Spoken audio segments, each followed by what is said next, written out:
அன்பு உறவுகளை மயான காளி மந்திராலயத்திலிருந்து பால்மணி சித்தன். இப்போ நீங்கள் பார்த்துட்டு இருக்கிறது கிட்டவா துளசி. இது பாருங்கள், மிக ஒரு சக்தி வாய்ந்த ஒரு மூலிகை, விஷ்ணுவனுடைய மூலிகை இல்லையா? இந்த விஷ்ணுவனுடைய மூலிகை வெள்ளிக்கிழமை சுக்கிரவரையில் காப்பு கட்டி அல்லது நல்ல ஒரு சுபவரையில் பிரம்ம முகூர்த்தத்தில் காப்பு கட்டி ஆணி வேர் ஆறாமல் இதை எடுத்துருக்கணும். ஆணி வேர் ஆறாமல் தான் இருக்குது.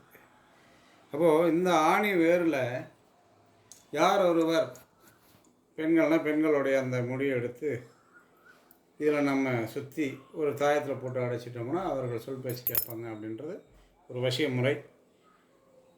இது ஆணுக்கும் பொருந்தும், பொண்ணுக்கும் பொருந்தும்.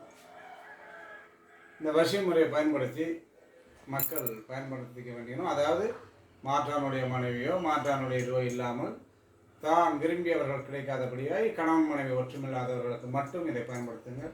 வேறு தவறான இதில் நீங்கள் இதை பயன்படுத்தக்கூடாது. அப்படி பயன்படுத்தினாலும் அது பலிதமாகாது. அதனால் பின் விளைவுகள் நிறைய உண்டு. ஆகையினால் விஷ்ணுவினுடைய மூலிகையாக இருக்கக்கூடிய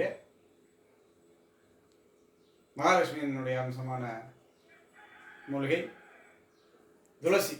இந்த துளசியை நீங்கள் காப்பு கட்டி எடுக்கலாம், கருந்துளசியும் காப்பு கட்டி எடுக்கலாம். இதை பார்த்துக்குங்க, இதை பயன்படுத்திக்கங்க. சந்தேகம் இருந்தால் நீங்கள் பதிவில் எனக்கு கேளுங்க. செயல்முறையில் இது செய்து பாருங்கள். முதல்ல செய்து பார்த்தா தான் பலன் கிடைக்கும். செய்யாமையே நீங்கள் இது பண்ணக்கூடாது. 100% இது உண்மையாகும். இது கூட என்னன்னா அந்த தாயத்தில் பச்சை கற்பூரம், புணுகு, திருநீர், சந்தனம், மோகினி ஒரு போடுங்க. ஒரு 108 உரு போடுங்க. மந்திரம் கேளுங்க, நாங்கள் தரேன். பார்த்துங்க. வாழ்க வளமுடன். சிவாய நமः.